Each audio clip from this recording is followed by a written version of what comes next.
शिकंजी वाली बहू यमुना नदी के किनारे बसे एक छोटे से गांव सूरजपुर में राधा देवी का घर था। राधा एक ऐसी सास थीं जिनके लिए परिवार की इज्जत और पुराने रीति रिवाज सब कुछ थे। उनका बेटा श्याम दिल्ली में एक बैंक में नौकरी करता था। कुछ महीने पहले उसकी शादी अनुजा से हुई थी, जो दिल्ली की एक मॉडर्न पढ़ी लिखी लड़की थी। अनुजा की चुलबुली हंसी और नए नए आइडियाज गांव में कुछ लोगों को तो पसंद थे, लेकिन राधा को लगता था कि ये शहर की बहू उनके पारंपरिक घर में फिट नहीं हो पाएगी। एक तपती गर्मी की दोपहर राधा ने अनुजा से कहा, बेटी कुछ ठंडा बना, मन बेचैन हो रहा है। अनुजा ने मुस्कुराते हुए किचन में कदम रखा। थोड़ी देर बाद वो एक कांच के जग में शिकंजी लेकर आई। शिकंजी में पुदीने की पत्तियां तैर रही थीं, नींबू के टुकड़े किनारे पर सजे थे और उसका रंग सुनहरा चमक रहा था।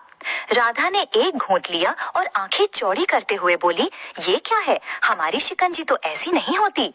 अनुजा ने हंसते हुए जवाब दिया, सासू माँ, ये मेरी स्पेशल शिकंजी है। इसमें नींबू, शहद, पुदीना, थोड़ा सा अदरक का रस और एक चुटकी भुना जीरा है। दिल्ली में मेरे दोस्त इसे बहुत पसंद करते हैं। राधा को पहले तो लगा कि अनुजा उनकी पुरानी रेसिपी को बदल रही है, लेकिन शिकंजी का ताजा स्वाद उनके गले से उतरते ही मन को ठंडक दे गया। फिर भी राधा ने सोचा कि वो अनुजा को गांव की परंपराएं सिखाएंगी। अगले दिन राधा ने अनुजा को किचन में बुलाया और कहा, चल आज मैं तुझे हमारी गांव की शिकंजी बनाना सिखाती हूँ। राधा ने बड़े प्यार से पुराने तरीके से शिकंजी बनाई, सिर्फ नींबू, चीनी, काला नमक और ठंडा पानी। अनुजा ने ध्यान से देखा और वही शिकंजी बनाकर राधा को चखाई। राधा ने चखकर कहा, बेटी इसमें गांव की मिट्टी की सादगी है। उसी शाम जब श्याम घर आया, उसने दोनों शिकंजी चखी। वो बोला, माँ की शिकंजी में गांव की पुरानी यादें हैं और अनुजा की शिकंजी में शहर की नई ताजगी। दोनों अपने अपने तरीके से लाजवाब हैं। कुछ दिन बाद गांव में यमुना मेला शुरू होने वाला था। इस मेले में हर साल लोग अपने अपने स्टॉल लगाते थे। राधा को खाना बनाने में महारत थी और वो हर साल अपने चटपटे समोसे बेचती थी। इस बार अनुजा ने कहा, सासू माँ, क्यों ना हम इस बार मेले में शिकंजी का स्टॉल लगाएं? आपकी और मेरी शिकंजी दोनों बेचेंगे। राधा को पहले तो हिचक हुई, लेकिन श्याम के समझाने पर वो मान गई। मेले की तैयारियां शुरू हुईं। अनुजा ने स्टॉल को सजाने का जिम्मा लिया। उसने रंग बिरंगे कागजों और लाइटों से स्टॉल को चमकदार बनाया। उसने एक बड़ा सा बोर्ड बनवाया जिस पर लिखा था, शिकंजी वाली बहू का ठंडा ठिकाना। राधा ने देखकर हंसते हुए कहा, ये शहर वाली चमक तो ठीक है, लेकिन स्वाद में मेरी शिकंजी को कोई नहीं हरा सकता। मेले का पहला दिन आया। स्टॉल पर भीड़ उमड़ पड़ी। कुछ लोग राधा की सादी शिकंजी पीते तो कुछ अनुजा की मॉडर्न शिकंजी की तारीफ करते। तभी गांव की एक और सास कमला चाची स्टॉल पर आईं। कमला और राधा की पुरानी रंजिश थी, क्योंकि कमला हमेशा अपने खाने की तारीफ सुनना चाहती थी।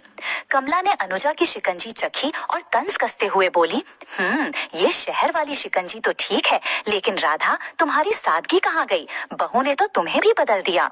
राधा को बात चुभ गई। उसने अनुजा से कहा, बेटी कल हम सिर्फ मेरी शिकंजी बेचेंगे।